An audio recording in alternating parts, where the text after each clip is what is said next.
Hébreux 11 verset 1, Or, la foi est une ferme assurance, des choses qu'on espère, une démonstration de celles qu'on ne voit pas.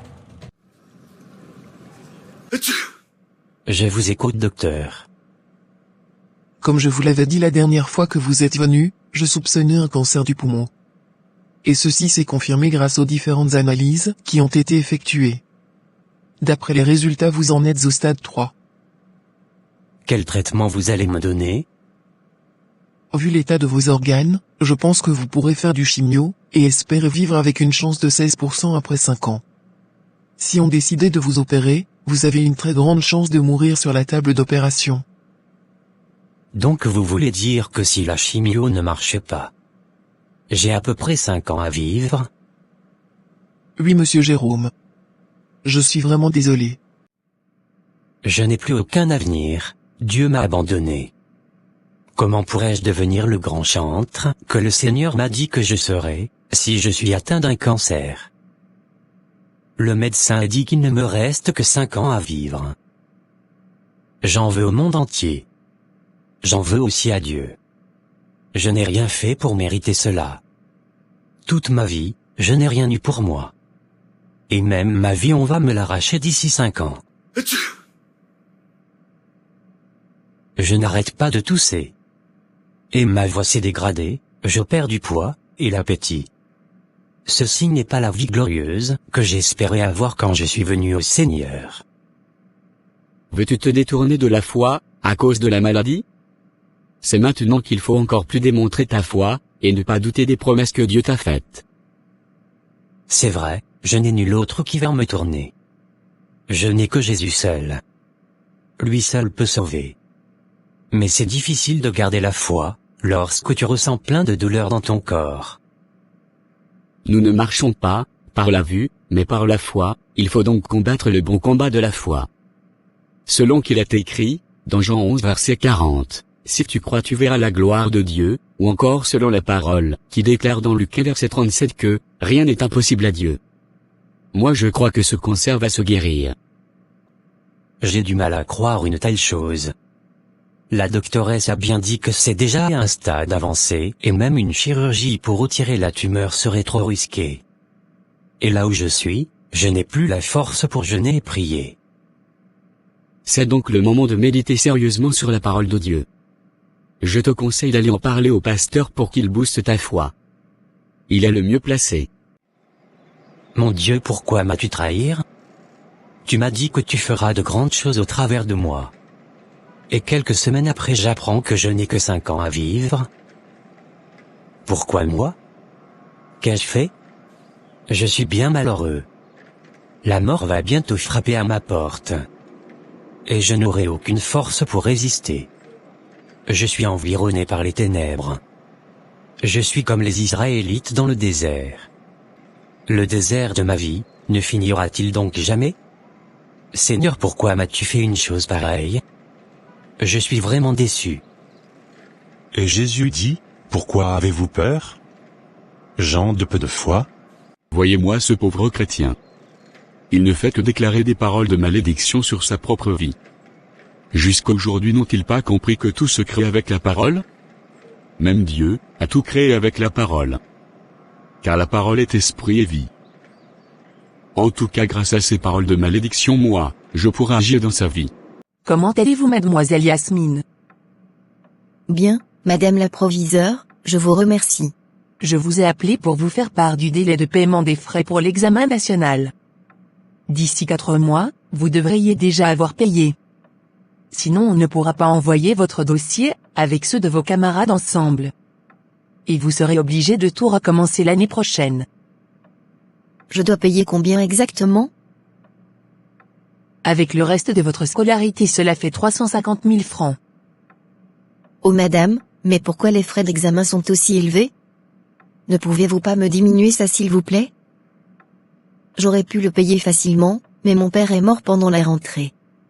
Je suis donc obligée de payer moi-même. Aidez-moi, je vous en prie. Ou au moins rallonger le délai de paiement pour moi. Je te comprends. Je suis vraiment désolée, mais je ne peux rien pour toi. Si d'ici 4 mois, vous n'avez pas payé, vous ne pourrez pas aller à l'examen. C'est compris madame. 350 000 francs, où va-t-on trouver une somme pareille? Personne ne voudra nous aider dans la famille. Ils sont tous avares. Vraiment, depuis la mort de nos parents, tout va mal. Si je ne vais pas à cet examen, je ne pourrai pas trouver un emploi dans ce secteur. Alors que je me suis tant battue pour cela. Je vois déjà ma vie foutue. Qu'est-ce que je vais devenir, avec le taux de chômage si élevé dans notre pays? Et dans tout cela, je me demande où est Dieu. Ma vie est foutue, tous ces efforts pour rien. Je suis maudite on dirait. Ne sois pas si pessimiste, nous allons prier et le Seigneur pourvoira. Je l'espère. Qui dira qu'une chose arrive, sans que le Seigneur l'ait ordonné? Je ne sais pas pourquoi j'ai cette maladie. Mais je sais que tu m'aimes Seigneur. Alors guéris-moi. Voir ma misère et ma souffrance et guéris-moi, à cause de ce que Jésus a fait à la croix. Guérir-moi. Je vais aller faire quelques recherches sur Internet, pour voir quels sont les autres symptômes qui vont apparaître dans les mois à venir. Je suis sûr que bientôt je ne pourrai plus même bien parler. Donc je vais mourir par asphyxie. Bientôt je ne pourrai plus même avaler un repas, je serai tout le temps fatigué, je serai constipé, je vais encore plus maigrir que je ne le suis déjà. Et j'aurai une respiration sifflante. Tel sera mon avenir. Avec tous ces symptômes ma femme va me quitter sûrement. Je n'aurai plus de travail. Je vais mourir dans la misère. Ô Dieu sauve-moi, à cause de ton nom. Ne me laisse pas mourir comme ça. Je vais continuer à faire les recherches, pour savoir comment me préparer pour faire face à ces symptômes. Qu'il te soit fait, selon toutes les paroles que tu as déclarées, chrétien incrédule. Je vais aller voir l'oncle Joachim, pour lui demander de m'aider. Après tout, il est le plus riche de la famille. Mais je suis sûre qu'arrivé là-bas, il va me dire qu'il n'a rien. Et il va me dire qu'il ne peut pas m'aider. Ô Seigneur aide-moi. Mon oncle est vraiment très avare. Pourquoi je veux même perdre mon temps pour aller le voir? Sachant qu'il ne va rien me donner. Merci mon oncle de me recevoir. Je vais bien aussi, moi et ma sœur. Je suis venue te parler d'un problème que j'ai. D'accord, je t'écoute ma fille. Papa m'avait inscrit dans une école privée avant sa mort. Et l'école est un peu chère. Je passe un examen national à la fin de mon parcours pour pouvoir obtenir le diplôme. Ils m'ont dit que je dois payer 350 000 francs d'ici 4 mois. Sinon je ne pourrai pas passer l'examen. Et je serai obligé de tout reprendre à zéro. Je suis venu te demander de m'aider à payer s'il te plaît. Ah vraiment, cela ne fait même pas 5 minutes, que j'ai envoyé une grosse somme d'argent pour un travail qui n'est même pas urgent. Si tu étais venu plus tôt, je te l'aurais donné sans aucun problème. Je suis vraiment désolé ma chérie. Je ne peux pas t'aider. Et je ne sais pas quand est-ce que je pourrai le faire. Sois en train de m'espérer quand même. D'accord mon oncle, j'ai compris. Merci. Bon je vais demander à partir. Qu'est-ce que je disais? Je savais qu'il n'allait rien me donner. Je savais qu'il allait me trouver des excuses, et c'est exactement ce qui s'est passé. Ma vie est foutue. Ô Seigneur où es-tu? Aide-moi. Sinon je vais finir au chômage, sans rien. Or il est écrit, si tu crois, tu verras. Tout dépend donc de ce que tu crois. 6 semaines après. Waouh, en l'espace de 2 mois seulement, tu es méconnaissable? Tu as l'air très pâle. Pourquoi les symptômes ont accéléré à cette vitesse? Ce n'est pas normal. Il faut que l'équipe d'intercession de l'Église prie pour toi. Moi-même je ne comprends plus ce qui se passe, à ce rythme je risque de mourir très bientôt. Je fais des recherches tous les jours sur les symptômes et comment les soulager. Mais c'est l'effet contraire qui se produit. Mais si tu passes tout ton temps à méditer, penser, et parler des symptômes, c'est normal que tu les ressentes plutôt que prévu. Fixe tes yeux sur le Seigneur, et non sur les symptômes. Sur Jésus, et non sur la tempête. Médite sur ce que la Bible te dit sur la guérison, et non sur les symptômes, et ce que les médecins disent. Je n'arrive pas à contrôler mes pensées, ce n'est pas facile de détacher mes pensées de ce que je ressens. Je crois que je vais mourir bientôt. J'ai même arrêté les séances de chimio, car c'est trop douloureux. Je me suis déjà résigné à quitter cette terre. C'est peut-être la volonté de Dieu pour moi. Fais un effort, pour venir à l'église dans la semaine, il y a un séminaire sur comment obtenir un exaucement rapide, comment avoir une grande foi. Si je me sens un peu bien le jour-là, je viendrai. Le Seigneur te fortifiera. Le Seigneur m'a donné une révélation profonde sur la foi, et la manière dont nous pouvons obtenir rapidement nos exaucements. En effet, il est écrit, dans Proverbe 23 verset 7 que, l'homme est comme les pensées de son âme. C'est-à-dire que ce que tu penses, tout le temps, ce sur quoi tu médites tout le temps, c'est cela qui t'arrivera. En réalité, les pensées sont comme des aimants, qui attirent à toi ce que tu penses. Lorsque tu crois quelque chose, tu y penses, et ce que tu penses c'est ce qui t'arrive. Tu dois dominer tes pensées. Jésus a dit à Marthe, si tu crois tu verras. Donc il faut d'abord croire, pour le voir s'accomplir. Et pour croire à quelque chose, qui n'est pas encore réel dans le monde physique. Il faut que tu puisses le confesser, le méditer, jusqu'à ce que cela soit constamment l'objet de tes pensées. Tu dois le déclarer, et le voir avec les yeux de ton cœur. Frères et sœurs, Dieu lui-même a créé le monde avec la parole. Tu es le créateur de ta destinée. Si tu confesses la parole de Dieu, tu verras la volonté de Dieu s'accomplir. Mais si tu veux confesser tes doutes, et ton incrédulité, tu verras ce que tu ne veux pas se réaliser. Je prends un exemple, si quelqu'un est malade par exemple, il doit s'appuyer sur la parole de Dieu qui déclare dans Ésaïe 53 verset 5 que, par les meurtrissures de Jésus nous avons été guéris. Ensuite il doit tellement écouter et déclarer cette parole, que même son imagination va commencer à le voir comme étant guérir. Et peu à peu cela va se manifester sur le plan physique.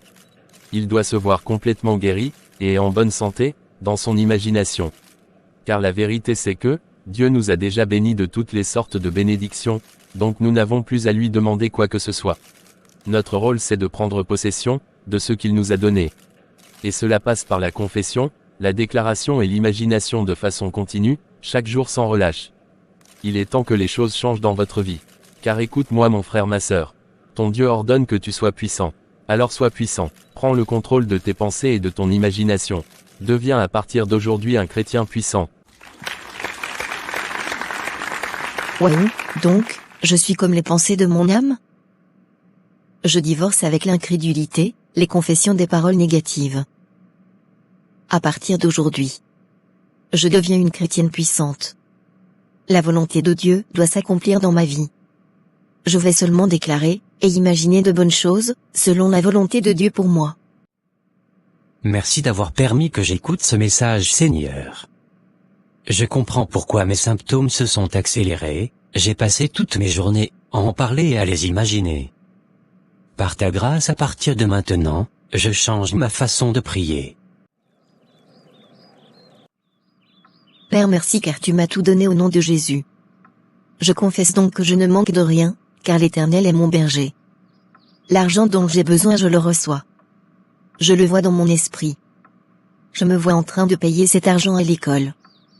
Je me vois même en train d'être embauché dans une grande entreprise. Car je prospère à tout égard, comme prospère l'état de mon âme. Merci Seigneur. La Bible déclare que je suis déjà guéri par les meurtrissures de Jésus. Donc ce n'est pas maintenant que le Seigneur va me guérir. Je suis déjà guéri. Ceci est un fait. Voilà pourquoi j'appelle cette guérison dans mes poumons, et dans tout mon corps. J'ai la vie de Dieu en moi. Et cette vie devient palpable. Je me vois guéri. Je me vois accomplir ma destinée. Je vois le Seigneur accomplir de grandes choses au travers de moi. Je le confesse au nom de Jésus. Je ne mourrai pas. Je vivrai. Wow chérie, depuis que tu as commencé à confesser ta guérison, et à l'imaginer. Tu n'as même pas remarqué, mais tu as changé. Je te vois même sourire et fais des blagues. Gloire à Dieu. Certainement cette vérité que tu confesses sans cesse, va remplacer cette réalité que tu vis. Exactement ma chérie. Je crois que ma guérison est en train de se télécharger, au fur et à mesure, que je mets ma foi en action. Je ne douterai plus jamais de la puissance de la parole. Je me concentre uniquement sur ce que Dieu dit de moi. Je suis fort, et je suis guéri par ses meurtrissures. 10 semaines plus tard. Je ne comprends pas ce qui se passe chez vous. Mais vos dernières analyses ont montré que votre cancer a régressé de quelques millimètres. Mais vous aviez arrêté entre-temps la chimio. Vous prenez toujours les traitements que je vous ai prescrits? C'est incroyable. Oui, je prends les traitements. Merci docteur. D'ici quelques mois, ça va encore plus régresser au nom de Jésus. Je suis vraiment impressionné. Quel que soit ce que vous faites, continuez à le faire, car ça fonctionne. Merci docteur. C'est pour vous rappeler que le dernier délai de paiement, c'est dans 2 jours. Si vous n'amenez pas votre part, je vais devoir envoyer tous les dossiers, sans vous. Oui, je sais madame. Je vais solder. Je vous rassure madame la proviseure. J'ai la ferme assurance Seigneur que tu as déjà pourvu à ce besoin. Et je proclame que je vais payer avant demain au nom de Jésus. Je m'attends à toi Seigneur. Manifeste ta gloire. Je refuse de douter, et de prononcer des paroles d'incrédulité. Tu es capable de changer une situation en l'espace de quelques secondes. Un ami m'a parlé d'un travail de secrétaire dans un bureau. Tu pourrais déposer ton dossier. Le temps d'économiser, pour pouvoir aller à ton examen l'année prochaine. Tu en penses quoi? Hors de question. Cette solution ne m'arrange pas. Le Seigneur va agir, je le crois. J'irai voir qui c'est. Mon oncle, bonjour. Quelle surprise. Ma chérie, excuse-moi. Cela fait 1 mois que je devais te remettre l'argent que tu m'avais demandé. Mais j'oubliais à chaque fois. Aujourd'hui, ma femme a parlé de toi, et je me suis rappelé. J'espère que ce n'est pas trop tard. Tu m'as demandé 300 000, mais je vais te donner 500 000. Tu pourras utiliser le reste avec ta sœur, pour pouvoir créer une petite source de revenus. Dieu est vivant. Merci mon oncle, merci infiniment, sois béni. Je t'en prie ma fille. Waouh! Dieu est fidèle. La foi est une ferme assurance des choses qu'on espère et une démonstration de celles qu'on ne voit pas. C'est par la foi que nous croyons que toute chose a été créée par la parole. Bien-aimé, à partir d'aujourd'hui, décide d'utiliser ta bouche et ton imagination, pour amener à manifestation la volonté de Dieu pour toi. N'oubliez pas d'aimer et de partager la vidéo. Merci d'avoir regardé. Soyez bénis.